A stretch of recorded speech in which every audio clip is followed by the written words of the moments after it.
যে কি হব কি নহব, কিন্তু যেতিয়া আমাৰ চামগুৰিবাসী ৰাইজে মোক হাতত হাত ধৰি ৰাস্তা দেখালে, তাৰপিছত মই ভাবিলো যে ইয়াত আমাৰ কংগ্ৰেছ পুনৰবাৰ জিকিব গৈ আছে। ৰাইজ,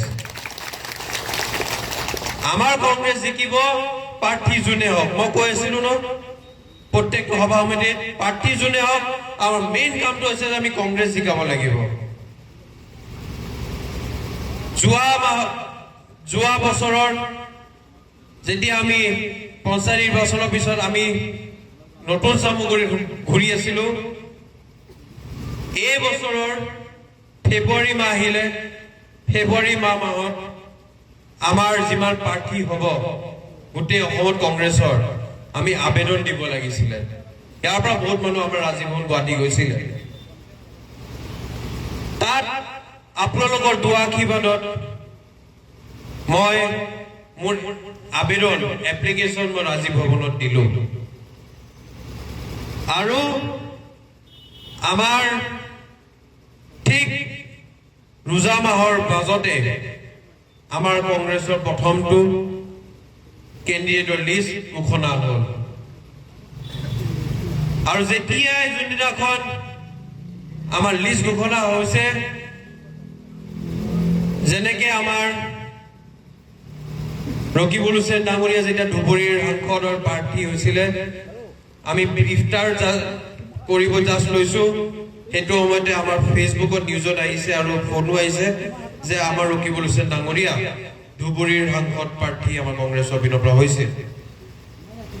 তাৰ নিচিনা সেম একে ধৰণৰ এটা হ'ল যে আমাৰ 23 নম্বৰ ৰোজা দিনা আমাৰ জাষ্ট ইফতাৰ খুলিব লৈছো, লগে লগে ফোন আহিছে যে মোক আপোনালোকৰ সেৱা কৰিব কংগ্ৰেছে মোক প্ৰাৰ্থী দিলে। ৰাইজ,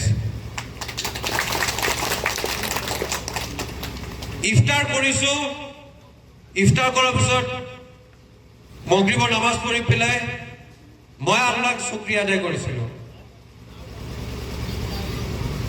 যে বহুত বছৰ, 1-1.5 বছৰ পিছত সেই দিনটো আহি পৰিছে, যোনটো আমি চামগুৰিবাসী ৰাইজে বিগত 13-14 মাহ কাৰণে আমি ৰখি আছিলো।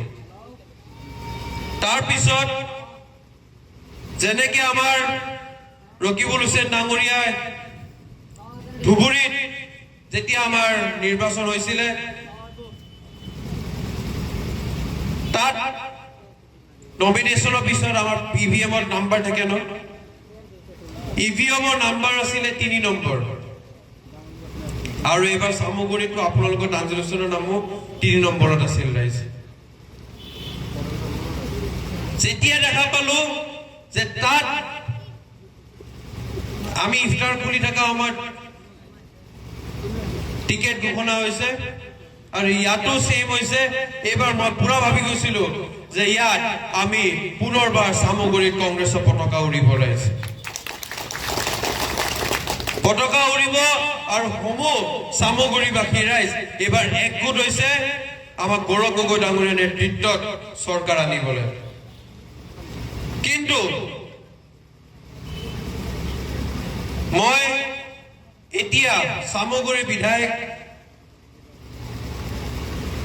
হিচাপে মই সমূহ চামগুৰিবাসী ৰাইজক মই ধন্যবাদ জ্ঞাপন কৰিছো।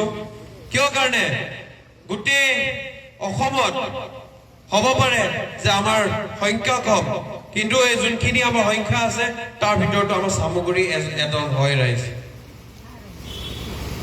মই মোৰ চামগুৰিৰ 2টা ব্লকৰ মই সমূহ আমাৰ সদস্যসকলক মই ধন্যবাদ জ্ঞাপন কৰিছো, 4জন জিলা পৰিষদক ধন্যবাদ জ্ঞাপন কৰিছো, মোৰ 25টা হাৰা জিকা প্ৰত্যেকজন মোৰ আঞ্চলিক পঞ্চায়তৰ সদস্যসকলক ধন্যবাদ জ্ঞাপন কৰিছো, আমাৰ বুথ কমিটিৰ সমূহ সদস্যসকলক ধন্যবাদ জ্ঞাপন কৰিছো, আৰু নিৰ্বাচনৰ আগত কাম কৰা প্ৰত্যেকজন বিএলএক মই ধন্যবাদ জ্ঞাপন কৰিছো। আমাৰ NSY যুৱ কংগ্ৰেছ, মহিলা কংগ্ৰেছ, সেৱাদল আৰু বিভিন্ন সেলৰ যোনখিনি আমাৰ বিষয়ববীয়াসকল আছে, কৰ্মকৰ্তাসকল আছে, তেওঁলোকক মই ধন্যবাদ জ্ঞাপন কৰিছো।